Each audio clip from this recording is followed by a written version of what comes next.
네, 본문 말씀 찾겠습니다. 말라기, 죄송합니다. 말라기 끝났죠? 전도서 11장.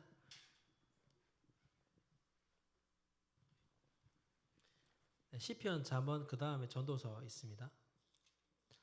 말씀이 짧아서 네, 전도서 11장. 자, 같이 앞에 말씀 있고요.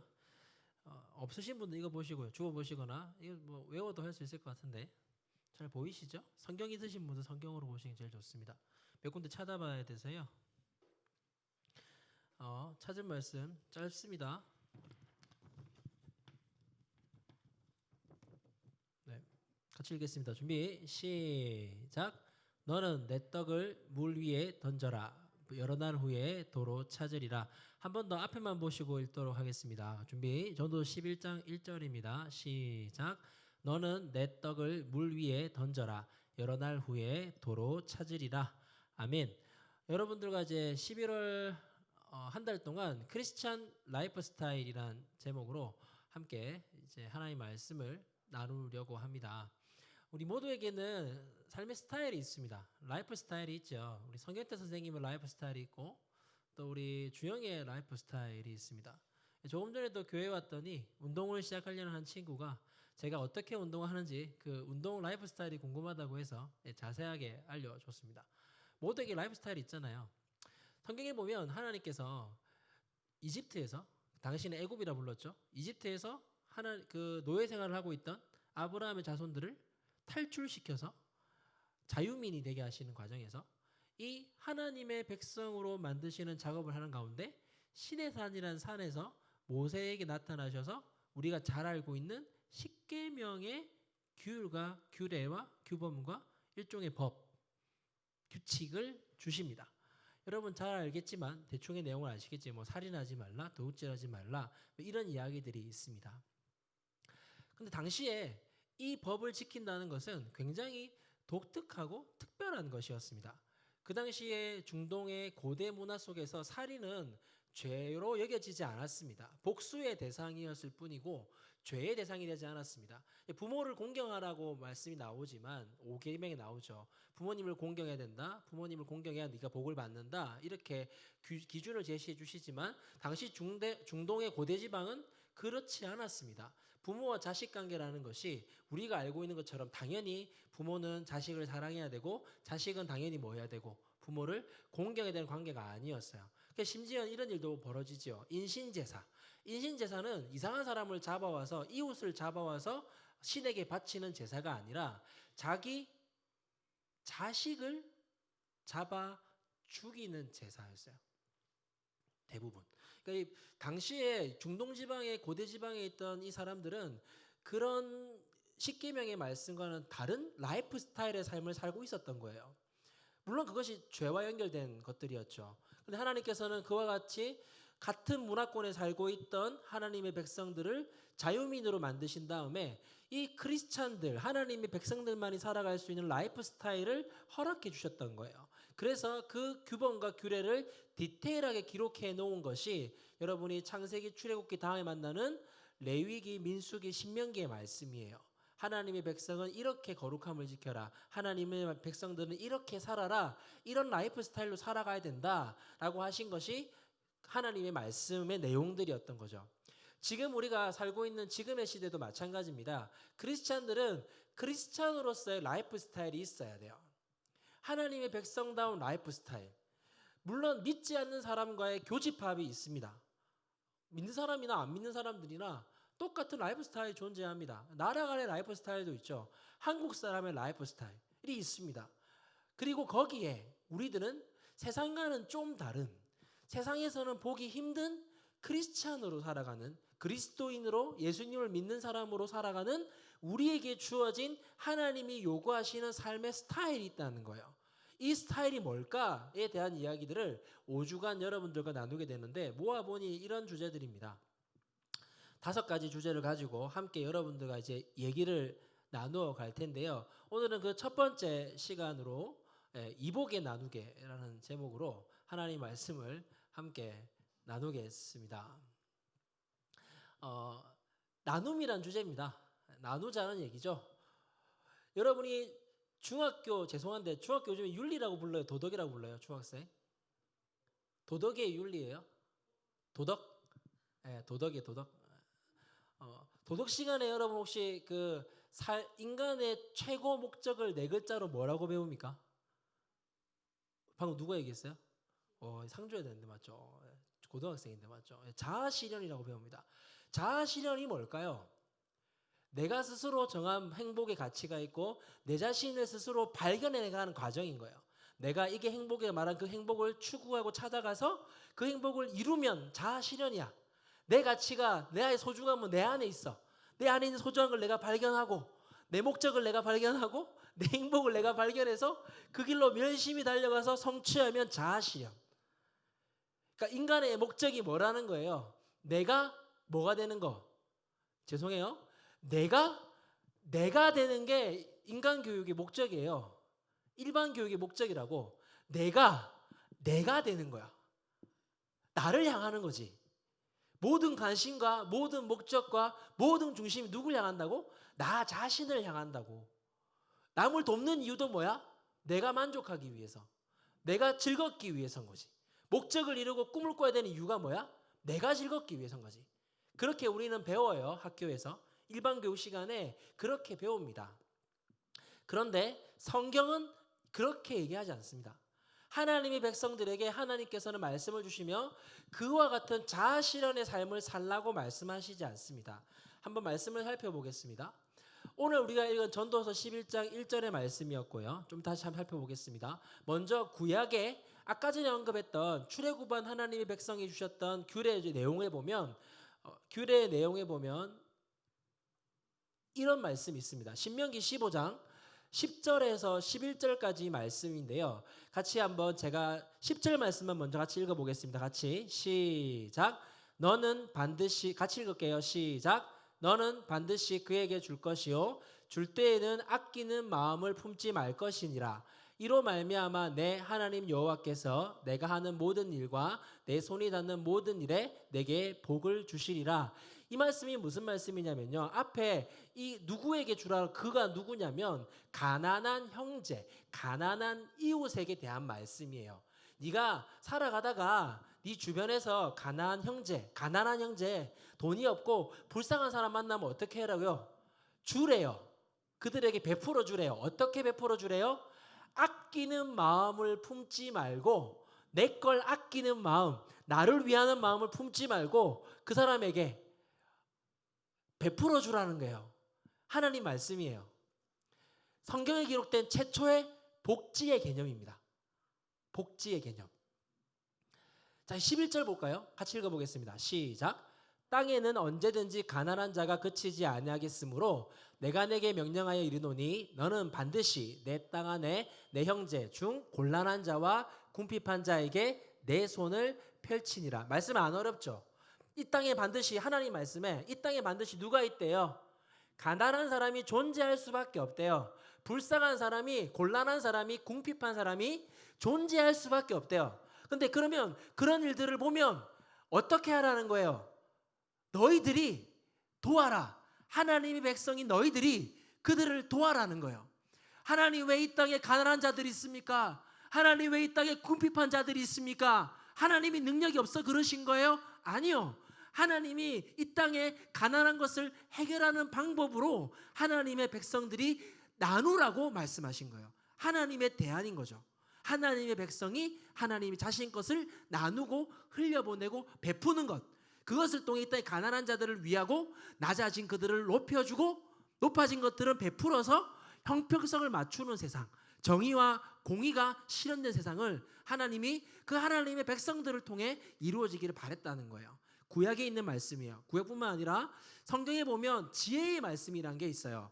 잠언, 시편, 전도서 이런 말씀들을 보통 지혜서라고 구별을 하는데 오늘 읽은 전도서 11장의 본문은 가장 지혜의 왕이라는 별명으로 불렸던 솔로몬이 적은 말씀이에요. 자기 인생 말년에 모든 것을 경험해 본 다음에 그 자녀에게, 아들에게, 자신의 후대에게 이 세상을 살아가는 지혜를 전한 말씀이 잠언과 전도서인데요. 그 중에 전도서 11장에 보면 이 말씀이 나와요. 같이 읽어보겠습니다. 시작. 너는 내 떡을 물 위에 던져라. 크게 시작. 너는 내 떡을 물 위에 던져라. 여러 날 후에 도로 찾으리라. 여러분 떡 던지면 찾을 수 있어요?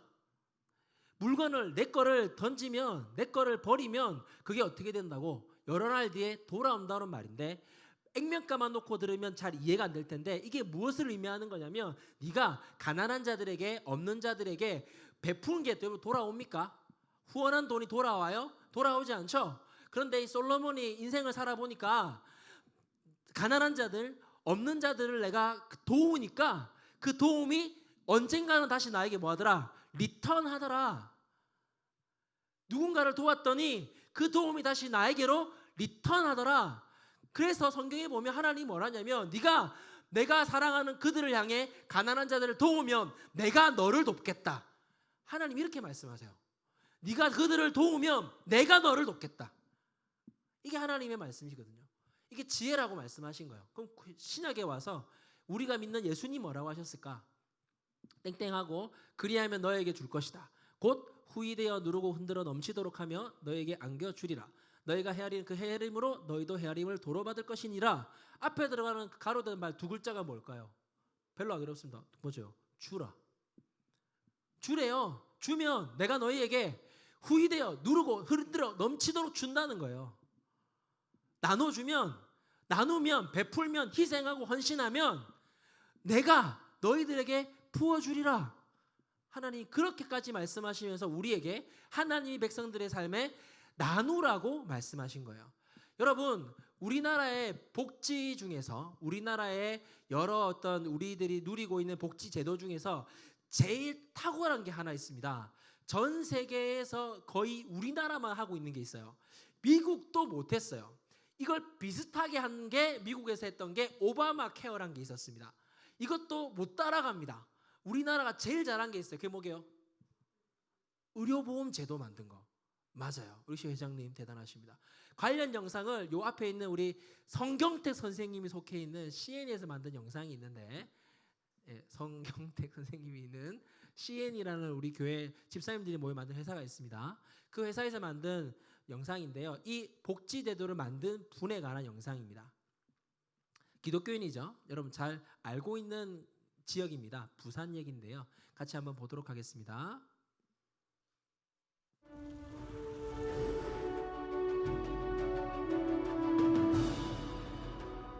2020년과 함께 나타난 됐어요. 놔두셔야 될 것 같아요. 우리의 일상생활에 큰 변화를 가져온 이 전무후무한 질병에 지금 전 세계는 패닉에 빠져 있습니다. 이 강력한 바이러스 앞에 보건강국 대한민국도 예외 없이 어려움을 겪고 있습니다. 설상가상으로 건강보험공단에서 실시한 코비드19 시뮬레이션 결과 1인당 치료 비용을 최대 7천만 원으로 추정했습니다. 이렇게 참담한 상황 속에서 두각을 드러낸 대한민국의 히든카드 국민건강보험. 국민건강보험 덕에 대한민국에서는 코비드19 치료에 따르는 본인 부담금을 전액 면제받게 됐습니다. 그럼 코비드19 이전부터 병원의 문턱을 낮게 만들어준 국민건강보험은 어떻게 시작이 됐을까요? 그에 대한 답은 국민건강보험의 초석을 세운 청십자 의료보험조합에서 찾을 수 있습니다. 그리고 이 조합을 세운 분이 바로 한국의 슈바이처 성산 장기려 박사입니다.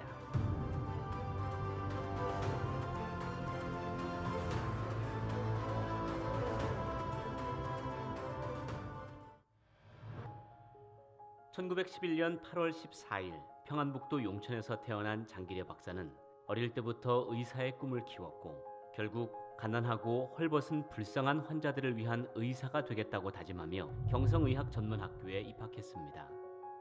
그 후 1932년 3월 경성의학전문학교를 졸업한 장기려 박사는 평양의과대학과 김일성 종합대학 교수로 재직하며 가장 많은 월급을 받는 교수가 됐습니다.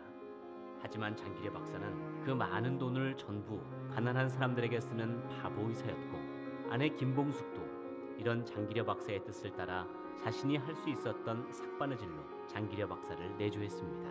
후에 둘째 아들 장가영이 TV 프로그램 인물 현대사와의 인터뷰에서 어머니의 손이 항상 터져서 검게 물들어 있었다고 기억한 것으로 보아 장기려 박사 부부의 헌신이 절대 짧거나 가볍지 않다는 것을 유추해 볼 수 있습니다.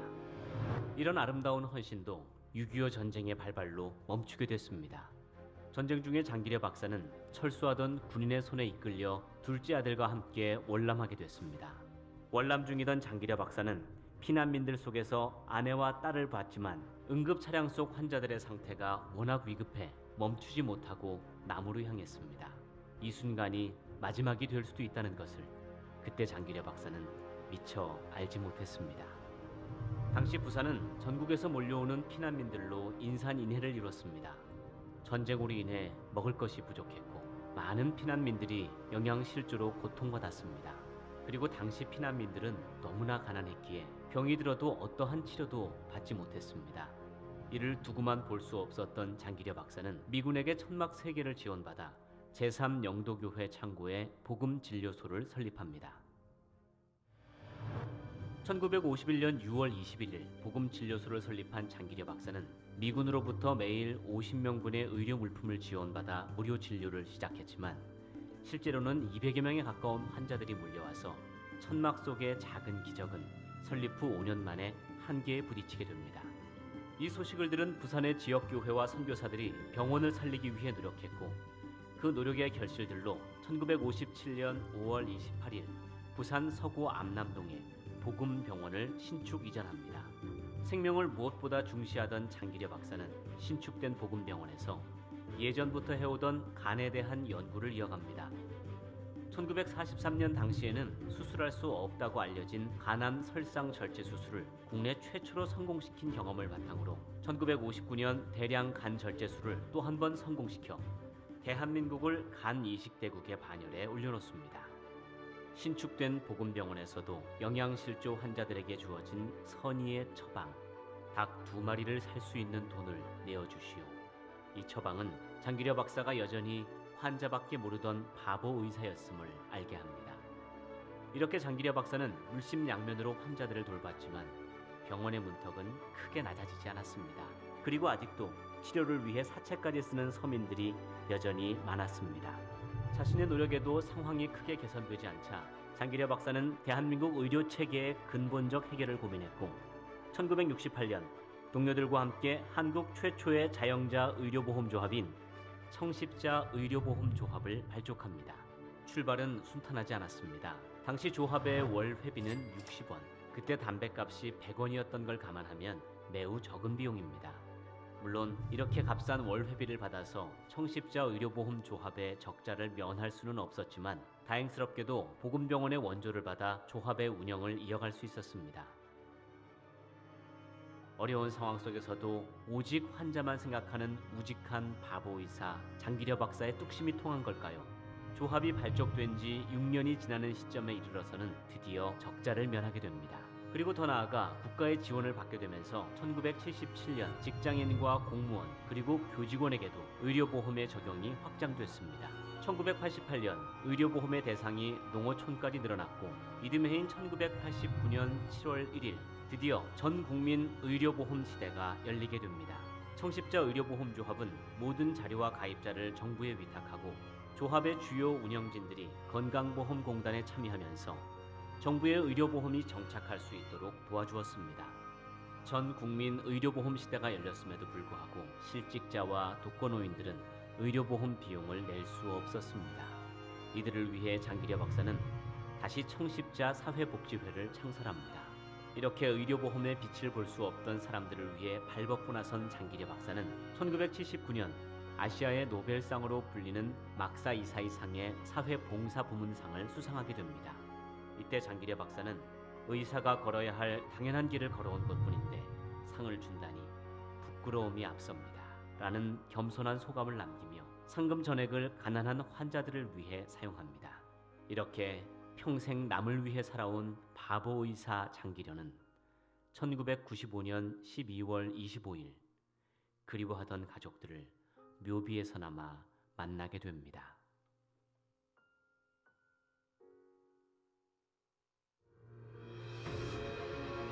네, 여기까지 보도록 하겠습니다.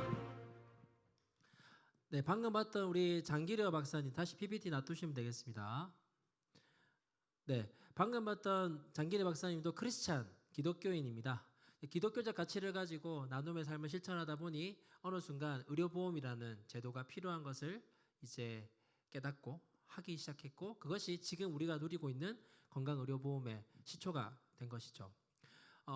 앞에 보는 친구 여러분 선배입니다. 뭐 이제 허락 맡았습니다. 카톡으로 이제 해도 사진 띄워도 된다 해서 허락 받고 하는 거니까 오해하지 마시고. 근데 이분이 강다현이라는 여러분 선배인데, 이제 대학을 다니는 동안 이제 서울에 있는 명지대 학교를 다니고 있는 중에 기회가 닿아가지고 국제 사랑의 봉사단이라고 하는 안 넘어가는데요.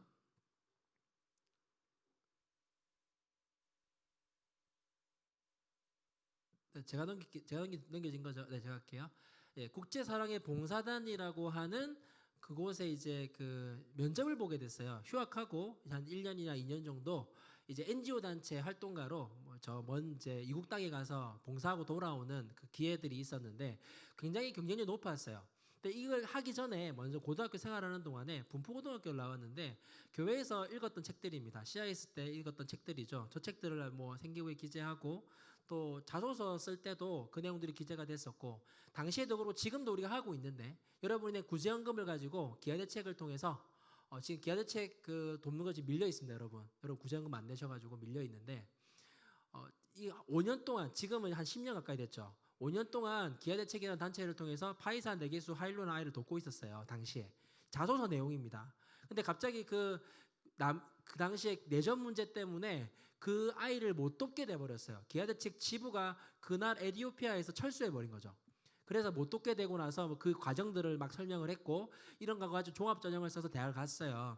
그리고 국제사랑의 봉사단이라는 곳에 가서 이제 면접을 봤는데 당시 경쟁률이 200대 1이었나요? 굉장히 높았습니다. 마지막 최후 면접에 4명을 뽑는데 그 4명이 뽑혔어요. 이때까지만 해도 어느 나라에 가서 무슨 일을 할지 전혀 정해지지 않은 상황이었는데 면접을 들어갔더니 그렇게 묻더랍니다. 이렇게 묻더라고요. 자매님은 에티오피아와 무슨 상관이 있나요? 라고 물은 거예요. 이 친구가 뭐라고 했을까요? 저는 고등학교 때부터 5년 동안 기아대책을 통해 파이사 4개수 하일로아이를 돕고 있었는데 그 얘기를 한 거예요. 에티오피아와 자기의 연관성을 설명한 거죠. 그래서 이 친구 뽑혔습니다. 그래서 이 인스타인데요. 뽑혀가지고 에티오피아에 갔어요. 에티오피아에 있는 국제사랑의 봉사단이라는 단체에 그 학교에서 선생님 아이들을 가르치는 일로 2년 동안 봉사를 했어요. 뭐 그때 찍은 사진들입니다. 이렇게 또 갔더니 또 시간이 좀 있어가지고 벽화 그리기를 했는데 자기 새로운 재능을 발견했다면서 그림을 잘 그리더라, 뭐 이런 얘기도 하더라고요.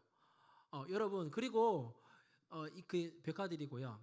이 사진까지 여기까지가 이제 우리 강다현 친구의 이야기입니다. 나눔에 대한 이야기고 조그마한 나눔이었지만 그 나눔들이 지금은 조금씩은 더 커져가지 않나 생각해 보게 됩니다. 우리 교회 얘기인데요. 참사랑교회 선교연합이라고 여러분 보시면 잘 안 보이시겠지만 저희 참사랑교회가 매해마다 여러분 잘 못 느낄 수는 있는데 1년에 하나씩 교회를 짓고 있어요. 우리 교회 같은 교회를 다른 나라에 짓고 있어요. 여러분들이 부모님이 낸 헌금과 그 정성으로 모아서 짓고 있어요. 우리나라 교회 하나 지으면 얼마나 들까요?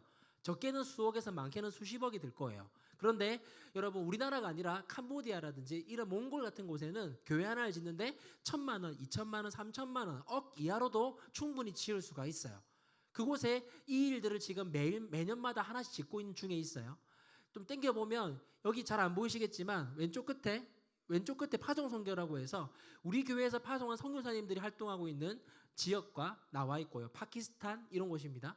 중간에 보시면 협력하고 돕고 있는 선교지가 있고, 그 다음에 보시면 저희가 매일 저녁마다 기도하고 있는 미전도 종족을 입양한 전도 종족들이 나와 있고, 제 오른쪽에 보면 현재 우리 교회 사랑방이나 또 부서에서 해외 아동을 입양해서 돕고 있는 후원하고 있는 아이들의 이름이 나와 있습니다. 자세한 내용은 복도에 있습니다. 가다 보면 보이십니다. 복도에 있어요. 매달마다 이 일들을 하면서 돕고 있는 게 교회의 아이덴티티고 정체성입니다. 몇 장의 사진을 더 보여드릴 텐데요. 실제 파키스탄에 있는 한 학교의 아이들입니다. 우리 교회가 지은 학교, 파키스탄에 저희 교회에서 지은 학교가 12개 맞습니까? 제가 13개인가요? 13개 학교와 13개 교회가 있습니다. 파키스탄의 사진들인데요. 우리 선교지를 방문한 우리 집사님, 목사님들 같이 찍은 사진들인데 이 파키스탄에 실제 현재 우리가 여기 계신 선생님들의 월급을 저희 교회가 내고 있어요. 저희 교회가 주고 있어요. 매달마다. 이 선생님들이 60명이 넘는다고 들었는데 그 아이들 파키스탄의 아이들입니다. 다음 여기 여러분 잘 아시죠? 가신 분도 계실 거예요. 캄보디아입니다. 캄보디아 가서 캄보디아에도 캄보디아 참사랑 교회가 있습니다. 저희 교회 여러분들이 또 어른들이 헌금해서 지은 교회가 있고 매일마다 가고 있었죠. 가서 보니까 이야기 사진도 있더라고요. 이야기 어디 있지? 있더라고요. 또 쿠바에도 있습니다. 쿠바에는 지금은 이 교회가 성장해서 6개의 교회인가요? 늘었다고 합니다. 쿠바에만 있는 게 아니라 몽골에도 있습니다. 몽골에만 있는 게 아니라 인도네시아도 있고요. 미얀마에도 있고요. 나이지리아에도 있습니다. 그리고 북한에도 있습니다. 여러분들이 낸 적은 돈으로 나눔을 실천하고 복음을 전하는 교회들이 세워져 가고 있습니다. 여러분, 첫 번째 실천사항인데요. 우리가 크리스천 라이프 스타일로 나눔에 대해서 들었다면 실천해 봐야 되지 않겠습니까? 이게 여러분 어른들만의 일이 아닙니다. 여러분들에게 요청하는 거예요. 첫 번째, 우리 올해는 브라질 참사랑 교회를 건축합니다. 하는데 어른들이 헌금하시겠죠. 또 누군가 또 마음이 있으신 분들은 감동이 있으신 분 많이 하겠죠.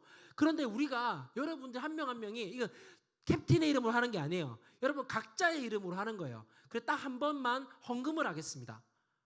딱 한 번만. 그래서 우리가 적어도 기도 하나는 세우자. 청소년부 친구들이 돈 모은 돈으로 기도 하나는 세우자. 엄마 돈 주세요 가져오지 말고 기도 하나는 세우자는 마음으로 저희도 동참했으면 좋겠는데 언제 하냐면요. 11월 15일 추수감사절 날 이 시간에 드리는 헌금을 주정과 11조를 제외하고 따로 봉투를 준비해 놓을 거예요.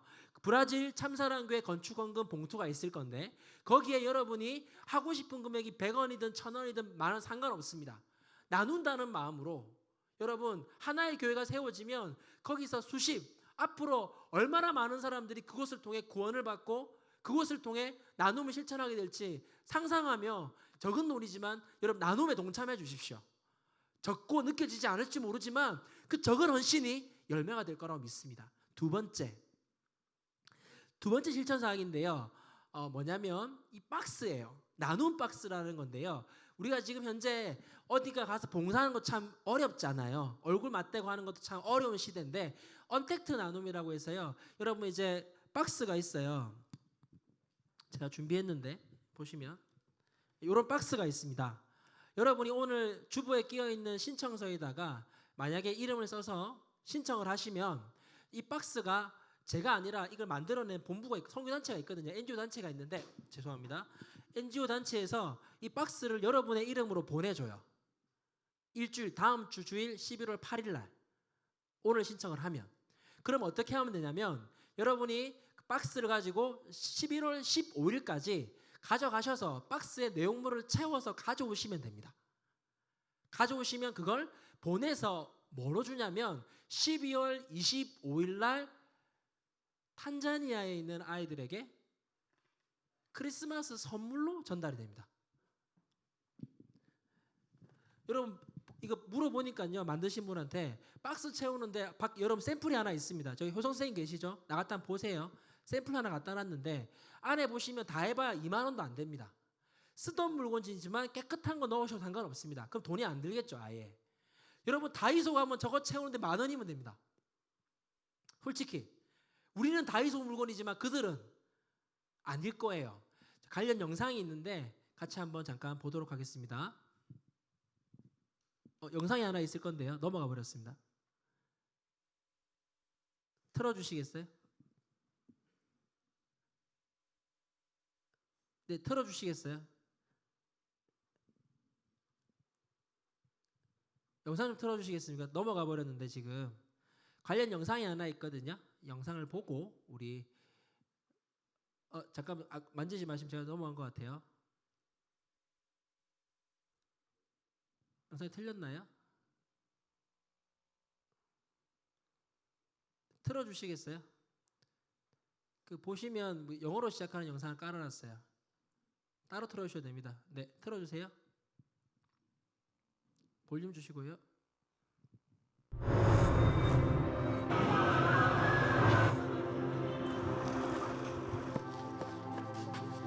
Jina langu naitwa Mkwale Ronald Mkwale.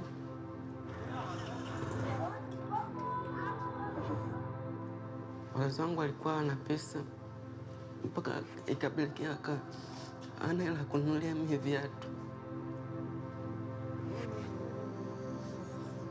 Muda mwingine nilikuwa naona hata aibu kwenda shuleni. Wenzangu wote walikuwa wananicheka kwa sababu nilikuwa sina viatu. Nilikuwa nikienda shuleni walimu wananipiga. Muda mwingine wananiambia nirudi nyumbani. Mpaka nikawa naona aibu kwenda shuleni. Basi ile hali iliniumiza sana ndani ya moyo wangu. Nikasema, Mungu unayefanya njia, naomba ufanye njia. Tuliingia kwenye maombi.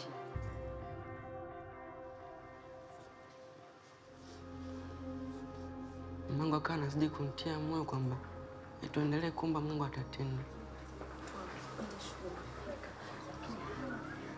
Kutoka Misri kwenda Kanaani, hapo ndo tukashuhudia shia furiko wamosika wasia. Asante Mungu.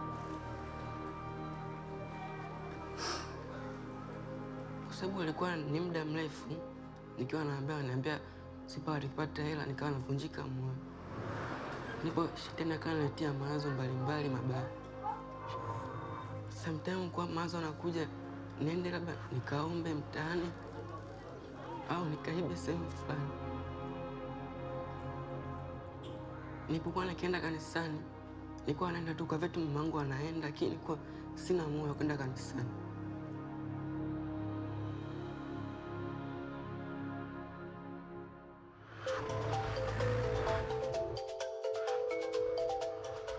Kila siku moja nilipoenda kanisani, nikakuta kuna zoezi la kugawa maboksi ya zawadi. Wale akawa mmoja wapo wa wale watoto waliopewa boksi la zawadi. Baada ya kufika nyumbani, akalifungua. Sikuamini kilichokuwa ndani ya boksi. Wala akatoa viatu, havikumbana wala havikumpwaya, ni size kabisa.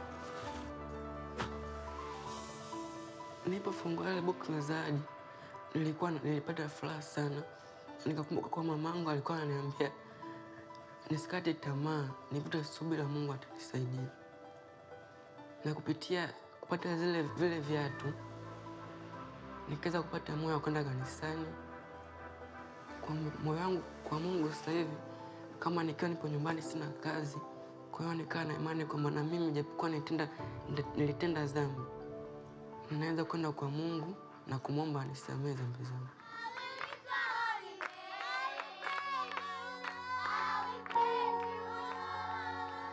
Nikaamua kujiunga na Safari Kuu. Nikachaguliwa kuwa mwalimu wa watoto, na kupitia kale kwangu mistari nikaweza kuwashuhudia marafiki zangu wakaokoka. Imani yangu iliongezeka, nikajua kwamba Mungu hachelewi wala hawai. Kwa kweli namshukuru Mungu sana kwa huyo mtu ambaye kama aliona kwamba kuna mtoto ambaye anahitaji la viatu. Hatukuelewa ndani ya boksi kulikuwa kuna nini. Ingawa kwa mwingine ulionekana kama ni mdogo, kwangu niliona mkubwa sana. Nikasema hakika Mungu